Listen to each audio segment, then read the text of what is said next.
ایک اور بات یہاں پتہ چلی کہ یہ بھی تھوڑا حیا کے خلاف مسئلہ ہے، لیکن آج کی نئی نوجوان نسل جو ہے اس میں بہت زیادہ مبتلا ہو رہی ہے، جس کو اورل سیکس کہا جاتا ہے. اور میں نے جیسے عرض کیا کہ شرعی مسائل میں چاہیے اور اس کو بیان کرنا یہ ہماری ذمہ داری ہے. تو یہ چیز بھی انگریزی فلموں سے اور فحش فلموں سے ہماری نئی نسل میں بہت تیزی سے سرایت کر رہی ہے، اور لوگ اس بارے میں علماء سے بہت زیادہ مسائل پوچھتے ہیں، خواتین بھی پوچھتی ہیں جو اس میں مبتلا ہے. تو اس کا بھی مسئلہ یاد رکھیں کہ اللہ تعالیٰ نے حالت حیض میں زوجہ سے ہم بستری کو حرام قرار دیا کیونکہ اس میں گندگی ہے. باپ دیکھیں کہ وہ گندگی اس درجے کی نہیں ہے جتنی اورل سیکس میں گندگی ہوتی ہے. اگر اس میں ڈسچارج ہو جائے بندہ، انسان جو ہم بستری کرنے والا ہے زوجہ سے، وہ منہ میں ڈسچارج ہو جائے، تو آپ سوچیں کہ اللہ تعالیٰ شرمگاہ کو گندگی سے بچا رہے ہیں، جس کی وجہ سے حیض کی حالت میں ہم بستری کو حرام قرار دیا. تو منہ جس سے انسان کھانا کھاتا ہے، جس سے کلمہ پڑھتا ہے، اور جو انسان کے جسم میں سب سے اشرف عضو ہے، سب سے زیادہ معزز اور مکرم عضو ہے، اس میں ایسی گندگی کو ڈالنا کہاں سے جائز ہو سکتا ہے، کہاں سے حلال ہو سکتا ہے؟ تو آج بعض متجدد قسم کے لوگ جو ہے نا اس کو حلال قرار دے رہے ہیں، یہ بالکل غلط ہے. تو یہ بات خوب ذہن میں رکھیں کہ اورل سیکس کے ذریعے اپنی خواہش کو پورا کرنا اس طور پر کہ ڈسچارج ہو جائے انسان عورت کے منہ میں، بیوی کے منہ میں، یہ بالکل حرام ہے، بالکل ناجائز ہے. کیونکہ منی ایک غلیظ اور ناپاک اور گندگی ہے اور ناپاک اور نجس چیز ہے.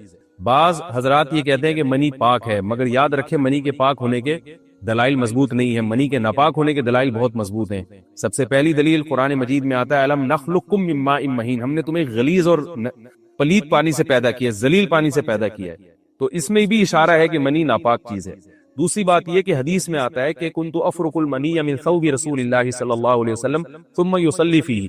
حضرت عائشہ رضی اللہ تعالی عنہ فرماتی ہیں کہ رسول اللہ صلی اللہ علیہ وسلم کے کپڑوں پر اگر منی لگی ہوتی تھی، صحیح بخاری کی حدیث ہے، میں اس کو کھرچ کے صاف کرتی تھی، پھر آپ صلی اللہ علیہ وسلم اس میں نماز پڑھا کرتے تھے.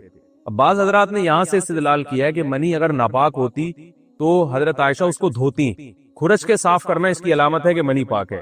لیکن یہ بات غلط ہے.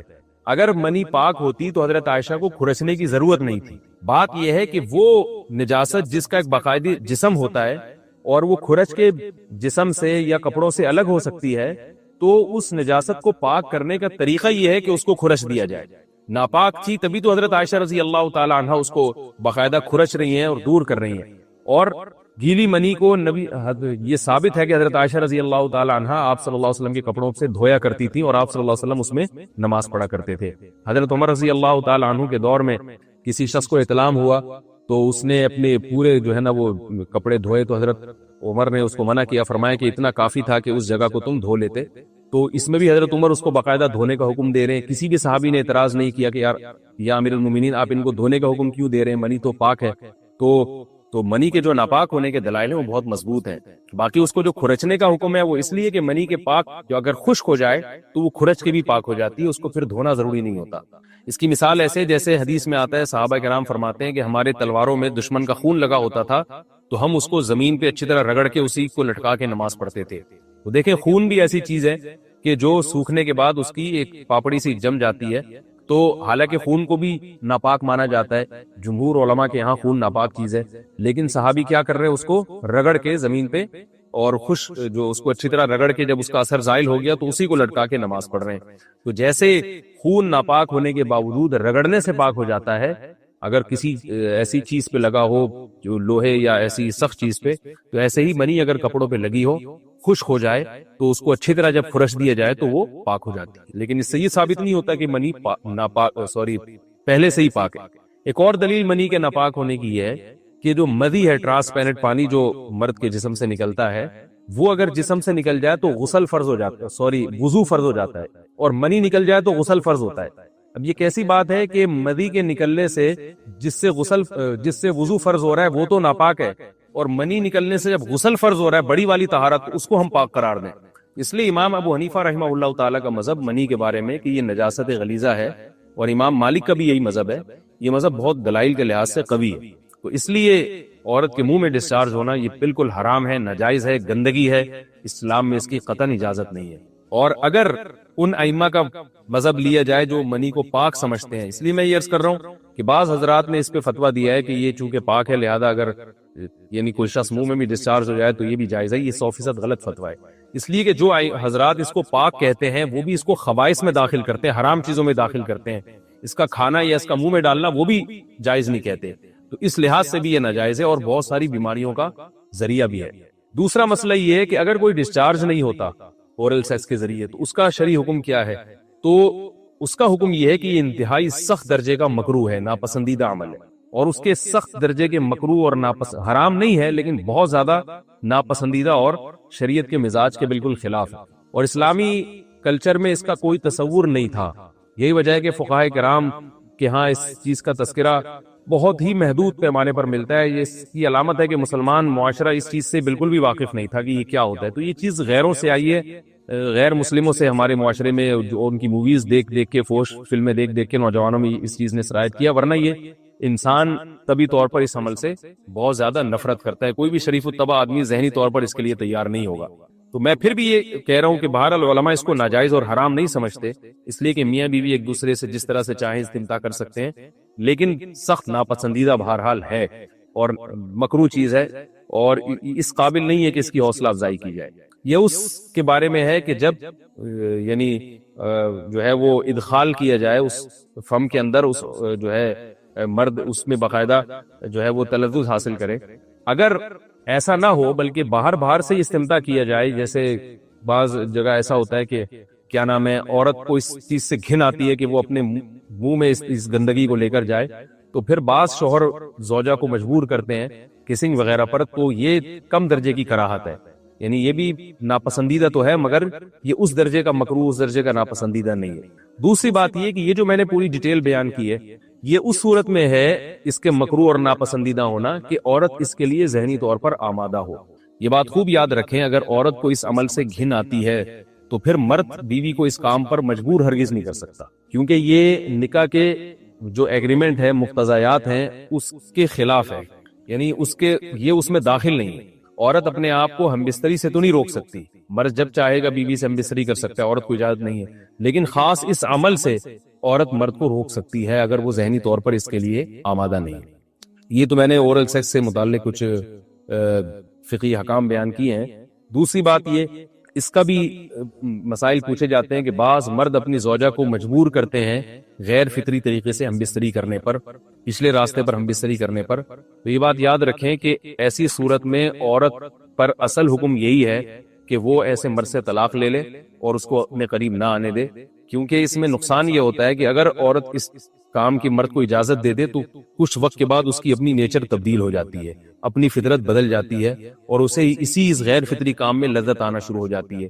تو اپنے آپ کو گندگی سے بچانا یہ بہت ضروری ہے، اور اگر وہ یہ سمجھتی ہے کہ طلاق کے بعد اس کے دوبارہ نکاح نہیں ہوگا، اس کی زندگی تباہ نہیں ہوگی، تو پھر سخت مجبوری میں اگر مرد اس کو دھمکیاں دیتا ہے مارنے کی یا طلاق کی، تو ایسی مجبوری میں پھر اللہ کی رحمت سے امید ہے کہ گناہ صرف مرد کے کندھوں پر ہوگا۔ ایک اور علمی نقطے کی بات ہمیں یہ پتہ چلتی ہے اس آیت میں کہ نساؤکم حرث لکم، اللہ تعالیٰ نے نکاح کا بنیادی مقصد حرث بتایا ہے، یعنی نسل بڑھانا۔ یہ جو فیملی پلاننگ والے آج جس دعوت کو لے کے چل رہے ہیں کہ بچے دو ہی اچھے، یہ جو پوری دنیا میں ایک تحریک چل رہی ہے، یہ قرآن و سنت کے 100% خلاف ہے۔ قرآن کے واضح نصوص اور احادیث تو اس بارے میں بہت ہی تفصیل سے ہیں۔ میری جو کتاب ہے ایک سے زائد شادیوں کی ضرورت کیوں، اس میں تقریباً 50 صفحے میں نے صرف اسی پر لکھے ہیں کہ اسلام نسل بڑھانے پر بہت زیادہ حریص ہے، اسلام چاہتا ہے کہ مسلمانوں کی نسل بڑھے، اور اس پر جو لوگوں کے اعتراض ہوتے ہیں کہ رزق کی تنگی ہوگی، تربیت نہیں ہو سکے گی، اس تحریر میں ان تمام باتوں کے جوابات ہیں، تو وہ تحریر پڑھی جا سکتی ہے۔ چونکہ یہاں اس تفسیر میں اتنا زیادہ وقت نہیں ہے کہ میں اس 50 صفحوں کی تحریر کا خلاصہ آپ کے سامنے بیان کروں، اس خلاصے میں بھی اچھا خاصا وقت لگ جائے گا۔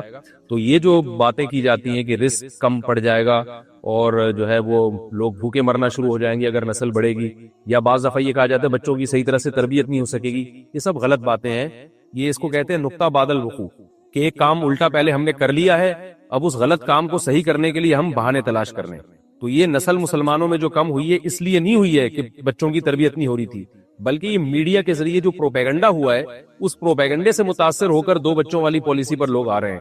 اب جب آ رہے ہیں تو اس کے پھر جو ہے نا وہ اس کو صحیح کرنے کے، اپنے غلط کام کو صحیح کرنے کے لیے بہانے تلاش کیے جا رہے ہیں کہ بھئی تربیت نہیں ہو سکتی ہے، اس آمدن میں ہم گزارا نہیں کر سکتے۔ تو یہ سارے دلائل کا جواب آپ کو میری انشاءاللہ اس تحریر میں ملے گا۔ بہرحال ہم چونکہ مسلمان ہیں، قرآن کو مانتے ہیں، سارے دلائل ایک طرف اور قرآن و سنت ایک طرف، جب اللہ تعالیٰ نے ہمیں بتا دیا کہ نساؤکم حرث لکم، عورت کا بنیادی مقصد دیگر جیسے بہت سارے مقاصد ہیں، ان میں بہت بڑا مقصد کیا ہے کہ وہ نسل بڑھانے کا ذریعہ بنتی ہے، تو اس سے ہم بستری بھی اسی نیت سے ہونی چاہیے کہ تمہارے ہاں اولاد پیدا ہو، نہ یہ کہ اس نیت سے ہو کہ اولاد کو تم روکو۔ یہ دنیا کی محبت ہوتی کیا ہے؟ کل میرے سامنے میں لاہور میں جن کے یہاں ٹھہرا ہوا تھا نا، انہوں نے اپنا واقعہ بتایا کہ بہت غربت میں ان کا ٹائم گزرا ہوگا۔ انہوں نے بتایا کہ میری زوجہ نے اس شدید ترین غربت میں میرا بڑا ساتھ دیا، گھر میں کھانے کو روٹی نہیں، آج وہ بہت بڑے تاجر بن چکے ہیں۔ مجھے بڑا اچھا لگا یار، کوئی بیوی اتنا ساتھ دے رہی ہے غربت میں۔ کہہ رہے ہیں ایسا بھی ہوتا تھا کہ صرف روٹی ہے، اس کے ساتھ گھر میں سالن بھی نہیں ہے، تو یہاں تک نوبت آئی کچھ بھی نہیں ہے، لیکن گھر والی نے کیا دیا؟ ایسا نہیں ہو کہ جیسے آج بعض خواتین جو بیان نہیں سن رہی، فوراً بھائی شوہر غریب ہو گیا تو خلا لے کے نکل لو پتلی گلی سے۔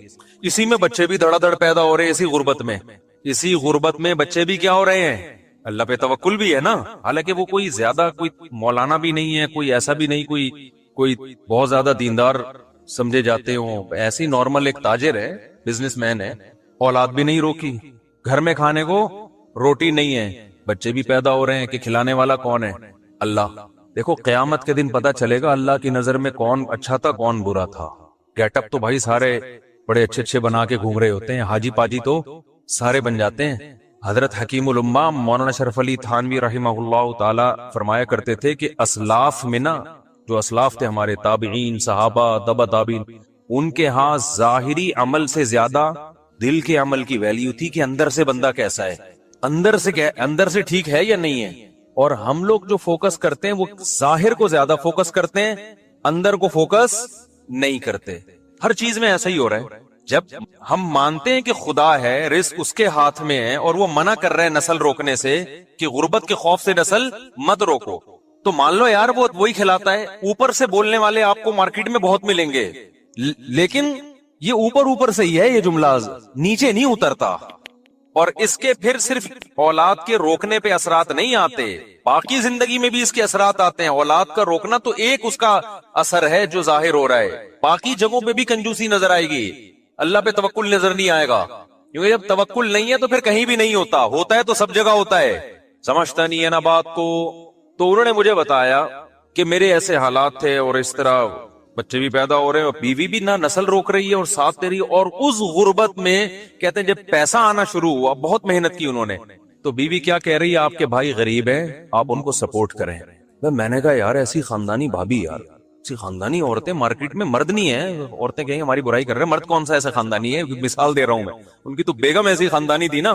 کہہ رہے ذرا سے پیسے آنا شروع ہوئے تو میرے بھائی سارے غریب تھے، تو میری گھر والی نے کہا کہ آپ کیا کریں، ان کو سپورٹ کریں۔ کہہ رہے میں نے ان کو سپورٹ کرنا شروع کیا، سب کو کاروبار میں لگایا، زمینیں لے کے دی۔ آج اللہ نے اچھا بچے بھی سارے، اب جب پیسہ آیا تو جیسے جیسے بچے بڑے ہوتے گئے سارے بڑی بڑی یونیورسٹیوں میں ہی پڑھ رہے ہیں۔ کل رات میں ان کے بچوں کے ساتھ ہی بیٹھا ہوا تھا، ہم 3-3:30 بجے جا کے، بلکہ میرا فجر کی اذان ہو گئی تھی، بیٹھا ہوا تھا، مجھے ایسا اچھا لگ رہا تھا ان کے ساتھ۔ وہ بچوں کی باتیں بھی بڑی ٹائٹ، بڑی بڑی یونیورسٹیوں میں پڑھ رہے ہیں اور مسائل کیا پوچھ رہے ہیں؟ سارے دین کے مسائل، کہ اپنے دین کی ہم یونیورسٹی میں حفاظت کیسے کریں، لڑکیوں سے میل جول سے کیسے بچیں ہم۔ تو میں نے کہا یار ایجوکیشن میں بھی آگے ہیں، اخلاقیات میں بھی تربیت بھی ہو گئی، پیڑ بھی بھر گیا، اور قد بھی سے لمبے تڑنگے سے نا ایسے لمبے۔ تو میں اصل میں تو بچوں کے لیے نہیں بتا رہا تھا، اصل میں تو یہ کہ میں نے کہا یار اب دیکھو یہ خاتون ہے، شوہر سے کیسی وفا کر رہی ہے، گزارا کیا غربت میں، اس کے بعد جب پیسہ آنا شروع ہوا تو اس نے کہا بھئی جو میرے مقدر کا ہے وہ تو اللہ مجھے کھلا رہا ہے۔ کہ بیگم کا بیان کیا تھا، انہوں نے خود بتایا کہ جو میرے مقدر کا ہے اللہ مجھے، بھئی جب پیسہ آتا ہے تو گھر میں لائف سٹائل تو اچھا ہو ہی جاتا، تو ہمارا تو ہو ہی گیا نا، بھئی ہمیں تو اچھا مل رہا ہے، ایئر کنڈیشن بھی گھر میں لگ گیا، گھر بھی اچھا مل گیا، اب سپورٹ کس کو کریں؟ بھائیوں کو سپورٹ کریں آپ۔ تو یہ کیا ہے؟ دل کیا ہے؟ دل میں حب دنیا بولو نا نہیں ہے، دل میں دنیا کی محبت نہیں ہے۔ دل میں دنیا کی محبت ہوتی نا پہلے تو ان سے اولاد ہی پیدا نہیں ہونی تھی، کیونکہ یہ ہوس ہوتی ہے نا کہ سارا بچانا ہے ہم نے، مخلوق پہ خرچی کرنا، اور پھر جب یہ انسان اپنی اولاد نہیں پیدا کرتا کہ کھلانا پڑے گا تو وہ شوہر کو مشورہ دے کہ دوسروں کی اولادوں پہ کھلاؤ۔ پھر انہوں نے بتایا کہ بہنوں کے ساتھ بھی تعاون اور وغیرہ وغیرہ، خاندان کے ساتھ بھی۔ اور مرد کا دل جب بیوی اس طرح کی باتیں کرے نا اتنا بڑا ہو جاتا ہے، وہ کہتا ہے یار میں